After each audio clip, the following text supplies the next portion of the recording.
Okay, thank you, Kamintong. Thank you for the panel reactors earlier. Our next speaker, last but not the least, is Mr. Austin Ong. He's the co-founder of the Philippines-China Friendship Society, research specialization ASEAN and China Economic Development Technology and Entrepreneurship. And he has a BA in Political Science from UP Diliman and an MBA in International Development at Tsinghua University. Welcome, Mr. Austin Ong. Good morning. Thank you, Daniel. Thank you, Kamentong and Asian Century for inviting me. Kamentong asked me to bring the dessert. So we hope to bring the good news for us to have something to look forward to. Can we have the projector? I look here. And we're just waiting for the PowerPoint. Kamentong asked me to share a little bit of reaction to China's recently concluded two sessions, which is like China's Congress to present the annual economic plans. And we can see here opportunities for Filipino entrepreneurs, professionals, creative talents amid China's economic transformation. Next, please. Some of our friends have already seen this video. This is Apple's CEO, Tim Cook, revealing the secret of China's economic success, that many American companies are profiting billions of dollars from. Can you play it in just a minute if we can, this I think a couple of years ago. Go ahead, please.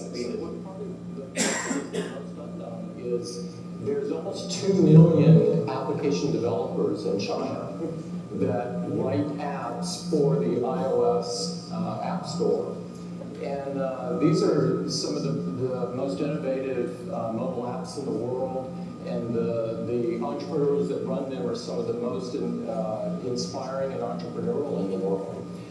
Those are sold not only here, but exported around the world. Also in the manufacturing space, China has moved into very advanced manufacturing. And so you find in China the sort of the intersection of craftsman kind of skill and sophisticated robotics and sort of the computer science world, that intersection, which is very, very rare to find anywhere, that kind of skill, which is very important for our business because of the precision and quality level that we like. And then, of course, the thing that most people focus on when if they're a foreigner, This is important. It's very interesting. interesting. Focus on the market itself and the size market, and obviously, it's the biggest market in the world in so many different areas. But for us, the number one attraction is the quality of people, and so we've had an extraordinary relationship over 3 decades, really. It's not designed and then sent over. That sounds like there's not interaction. The truth is the process engineering and process development associated with our products require innovation in and of itself, not only the product, but the way that it's made, because we want to make things in the scale of hundreds of millions, and we want the quality level of zero defect. Basically, what he's saying is China is not only the largest buyer of goods, and yung mga kasamahan natin sa Filipino exporters groups, when they go to China, yung mga dinadala nilang produkto, usually sold out yan. Because the Chinese want to buy bigger, higher quality, and more healthy options. And one interesting thing that Tim Cook said is China is not only the biggest buyer, but also now the biggest supplier of high quality products, services, and as we can see, high technology and advanced technology. So one of the interesting takeaways from the two sessions is the two words that they repeatedly use, which is productive forces and proactive initiatives, meaning that China will focus on high quality growth and sustainable growth. They are cognizant of the problems that the Chinese economy is facing now. However, they also recognize that the problems today that they are facing is the result of their development. It's a good problem because they have been so successful in their plans. And what we can see with China's economic miracle is based on 5-year, 10-year plans. That is on paper, that is discussed among the township, village, provincial, national level, and then they reconcile and see which is more productive for the whole of nation approach. But at the same time, they're also recognizing that the whole world is facing challenges and China has to adjust. And that is very important because when China makes 5-year, 10-year plans, they usually achieve a big portion of those goals that they set. No? But actually, I had an opportunity to attend some conferences also in China. And you know, those 5-10-year plans are not the only plans that they have. They're also looking at the world 50 years to 100 years in the future. No? And that's something that we should write. You know, there's a saying that we should write the wave. When the wave is high, if you write it, then we can achieve the success at a faster rate. No? Go ahead, please. Next slide. That Apple Tim Cook video is a couple of years ago. This is Elon Musk, now the world's richest man, has more than half a dozen high-tech several billion-dollar companies. This is a recent video, and let's see what he says about China's super app, WeChat. Go ahead. WeChat, I think WeChat's actually a good model. If you're in China, it's basically, you kind of live on WeChat, it does everything. It's sort of like Twitter plus PayPal plus a whole bunch of other things, and all roll into one with actually a great interface, and it's really an excellent app. And we don't have anything like that outside of China.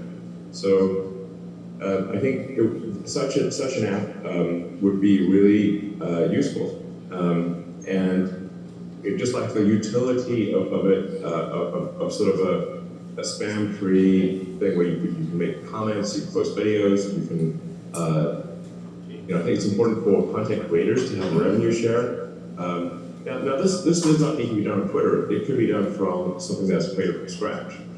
So it could be something new. So really, but I think this thing needs to exist, whether it is converting Twitter. Next slide, please. Yes. Imagine US, the world's richest man, saying we have to copy China's apps. No, this is unimaginable just a few years ago. We can see the most downloadable apps worldwide in October 2024.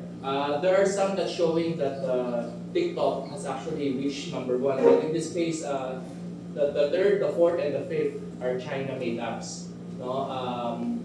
Across the board, across different platforms. Ang combined total, TikTok is #2 with 48 million downloads. Temu is like the Lazada, Shopee combined. And they're at the #5, no? CapCut is the video editing software. You know, I teach in the universities, and a lot of our students are, they want to succeed, of course, in their careers, but a lot of these AIs are taking over traditional, even creative jobs, no? Video editing, photo editing. We have reporter friends here, even writing, as you know, I went to a coffee shop near the university. All the students were in ChatGPT. Maybe I'm not supposed to say this, but all of them, 100% using ChatGPT. So I think the professors will have a big problem on how to distinguish between, and I'm sure you know, DeepSeek from China has also push the boundaries even further. No? So with this competition, let's learn from everybody. We're not saying let's choose one over the other. We're saying let's learn from everybody. Then let's choose what will benefit our Filipino countrymen for the development of our country. No? Next, please. This is the highest earning app. So it's not only the top downloads, but the top earners. We can see that TikTok is on top, surpassing YouTube, Disney Plus, Tinder dating app for the single friends here. And And then the Tencent video is like the YouTube, not YouTube, Netflix of China. It's at number 6, no? And that's across the board. Go ahead, next please. And actually, a lot of our Chinese friends are saying Filipino creativity is world class. A lot of these Chinese creative companies are actually hiring Filipino animators, designers, creative people, because our Filipino talents, we can capture the emotions at a much intimate level, no? For those who are gamers or entertainment lovers, last year the Wukong Black Myth was the top one of the top game downloads in the world, no? This is the Monkey King. If you know the story of the Journey to the West, 10 million units sold across all platforms, and of course, if you haven't seen it, it's ongoing in the cinemas. Nocha, the Chinese animation, it's about 2 hours, but it's very rich, not only in cinematography, CGI technology used, but in the storyline. This is an old poster. You see how things move so quick. This is a month ago. They've made $2 billion already. It's doubled in a month, no? And that's only in the China market. They've only recently gone abroad, no? And the part 1 made $500 million. So part 2 is times 4. Next, please. And of course, you're seeing more and more of this EV cars on the road. I'm sure you're seeing BYD. BYD has actually surpassed Tesla, no? In worldwide sales, double of Tesla. And actually, number 4, I think number 6 and number 8 are also Chinese brands, no? Can we make the screen smaller, please? And you can see this company, Xiaomi, that used to make phones for other companies. They were OEM, and then because of their good quality products, they started with their own brands. Now they went into car. They only have one car at the moment, one EV car, but it's the whole 2025 is sold out. You have to wait 10 months. It's about $30,000, so it's still far more. It's more expensive than a traditional car, but a little bit more affordable than the American-made EV cars, but sold out. No? Next, please. This is very important because our ASEAN friends, our Thai friends, Malaysian, Indonesian, even our Chinese, Japanese, Korean friends, they say the Philippines is really the best. We have the best beaches, the best people, friendly, hospitable. Love the Philippines, right? But what we are saying on the tourists this is a Chinese. Can we make it small? This is January to March 2024. Thailand.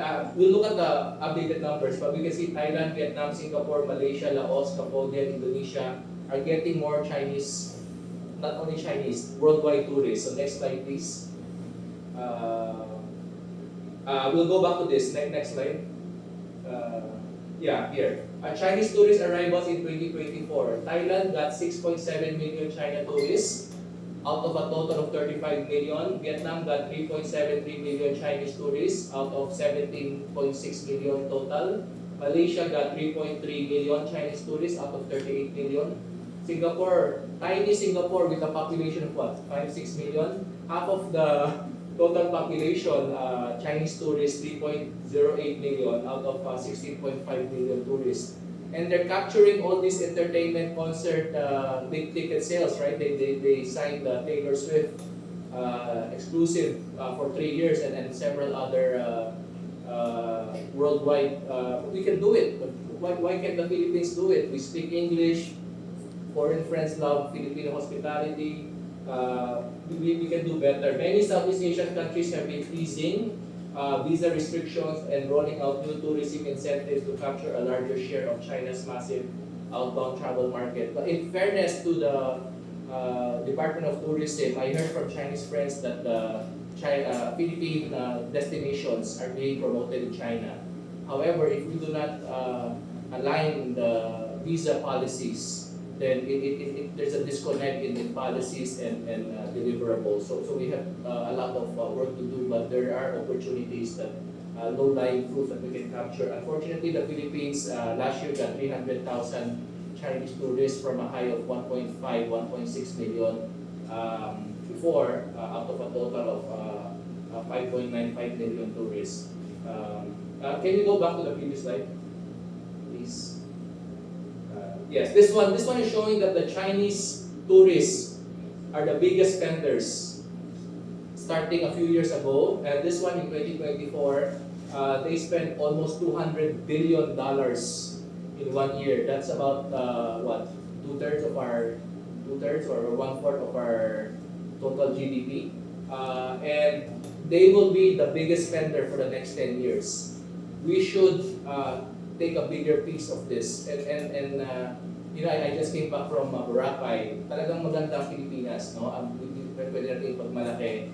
Unfortunately, right now, because of our domestic situation, if we focus too much on, let politicians do what they have to do. But we should focus on economic and development for the betterment of our people's welfare and life, no? Let's go to the next slide. China's also opening up. Many of our friends are traveling to China and they're amazed at the transformation.